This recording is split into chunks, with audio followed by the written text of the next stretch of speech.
वर्ग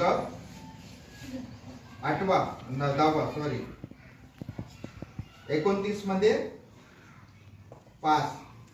आता इथे किती येणार?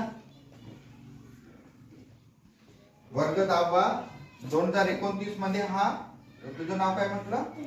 हा, तनिष. तनिष किती वर्गात गेला? आता 10व्या वर्गात गेला. 2029 ला किती पाहिजे याला? 80. याला 95. बरोबर आहे. इथं लिहायचं आहे 80% लिहायचं आहे ना. तुला पोलीसच बनायचं आहे तर थोडं कमी घेतलं तरी चालते, पण 80%.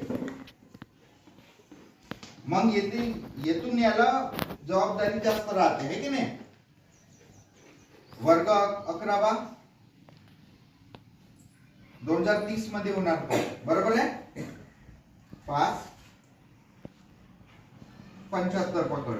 आणि इथे वर्ग 12वी 2031 ला 5. आणि इथे सुद्धा 80%. बरोबर आहे. इतके मार्क. आता तुला वेळ किती आहे? आता 2 वर्ग. आता कोणता? स्पर्धा परीक्षा द्यायची आहे तुला, कारण तुला पोलीस व्हायचं आहे ना. स्पर्धा परीक्षा 2032 मध्ये तू काय राहणार? पोलीस दलामध्ये सेवेमध्ये जाणार तू. ठीक आहे. पोलीस. आता मला सांग, तुला किती वर्ष बाकी आहे रे? जास्त नाही ना. मोज बरं. 1 2 3 4 5 6 7 8 वर्ष फक्त बाकी आहे. 8 वर्षामध्ये त्यांनी तशी तयारी केली पाहिजे. आपण लिहत नाही ना, आपल्याला कळत नाही का बनायचं आहे का नाही. लिहा तुम्ही तुमचे जे टार्गेट्स आहे, लक्ष आहे, लिहा. आणि जबाबदारीनं सरांना सर मदत करतात तुम्हाला. सर तितक्या दूर नेतात. आमच्या बलाशेच्या तिकडे राहतात सर, तुम्हाला शिकवण्यासाठी येतात. तुम्ही प्रश्न नाही विचारत ना, तर सरांना समजत नाही यांच्या मनात का चालू आहे की नाही. आता तू पण प्रश्न विचारत जा.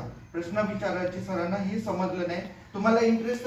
बघा, कोणती गोष्ट आपण आई बाबांना विचारतो ना, हे कसं आहे काय, कारण त्या गोष्टीबद्दल आपल्याला काय वाटते? इंटरेस्ट वाटते, आवड निर्माण होते. म्हणून तुमच्यात काय पाहिजे? आवड पाहिजे. अभ्यासाबद्दल काय पाहिजे? आवड निर्माण झाली तर तुम्ही प्रश्न विचारू शकता. बरोबर आहे का नाही? आवड, आपल्याला आवड निर्माण करणं फार गरजेचं आहे की नाही. आणि आवड निर्माण झाली तर मग इंटरेस्ट तयार होते आपला. आपण पुढे त्याच्यामध्ये सहभाग घेऊ शकतो, है की नाही. सहभाग घेतल्यामुळे आपण काय होतो? त्याचे मास्टर होतो, है की नाही. सरांनी ज्यावेळी तुमच्या वयाचे होते त्यावेळी त्यांना शिक्षणाची आवड होती, है ना. आवड झाल्यामुळे त्यांनी त्याच्यात सहभाग घ्यायला लागले, पुढे शिकायला लागले. म्हणून आज त्यांनी त्या पदापर्यंत पोहोचले, टीचर बनले. बरोबर आहे ना. तर मग तुम्हाला तुमचे कोणतेही काम करा तुम्ही, मी असं म्हणत नाही की तुम्ही शाळेत शिका, पण जे कोणते काम करणार बेस्ट काम करा आणि त्याच्यात आवड निर्माण करा. समजलं? माझा जर मुद्दा तुम्हाला पटला असेल तर जोरदार टाळी होते.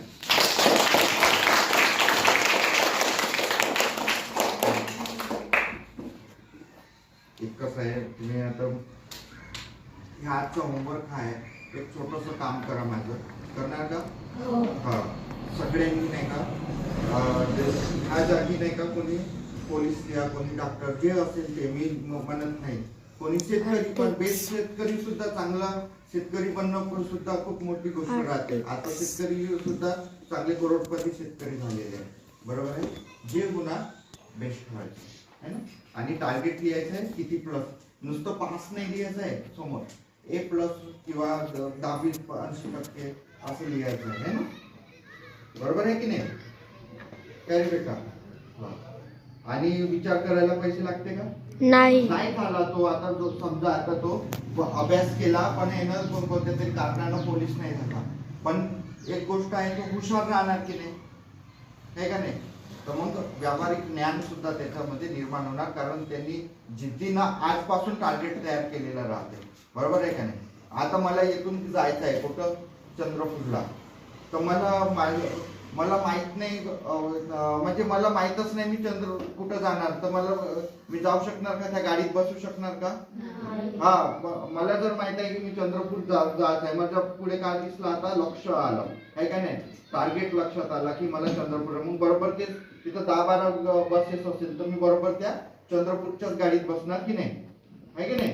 तर हे सुद्धा तुम्हाला हा प्रवास तुमचा याचा पोलिसाचा प्रवास आहे का नाही? तर आता त्याला माहित आहे ना कोणत्या गाडीत बसायचं तर, आहे की नाही? तर मग त्याप्रमाणे तो ऍक्टिव्हिटी करणार आहे ना, आहे की नाही? तर तसं प्रत्येकाचा ऍक्टिव्हिटी वेगवेगळी राहू शकते. आता हिनं डॉक्टर सांगतो, तुझं नाव काय बेटा? दिव्यानी. आता हिचं ऍक्टिव्हिटी वेगळी असेल ना, हिला 10वी पर्यंत छान परफॉर्मन्स द्यायचा आहे, 10वी नंतर हिला सायन्स घ्यायचा आहे की नाही? सायन्स विद्यार्थीच डॉक्टर होऊ शकते ना, बरोबर आहे की नाही? बरोबर ना? तर त्यासाठी वेगवेगळ्या ऍक्टिव्हिटी करून आपण आपले एम पूर्ण करून समाजाला काय करायचं आहे, दिशा द्यायची आहे. नाही तर काय होणार आहे, दुर्दशा होणार आहे आपली, आहे की नाही? तुमच्या डोळ्यासमोर दिसत आहे का नाही? त्यांना भेटून पहा. आता गेल्यानंतर तुम्ही शाळा शिकले काम नाही म्हणा, शाळा शिकलेली नाही म्हणून ते काम करत आहे ते, बरोबर आहे ना? अच्छा, तर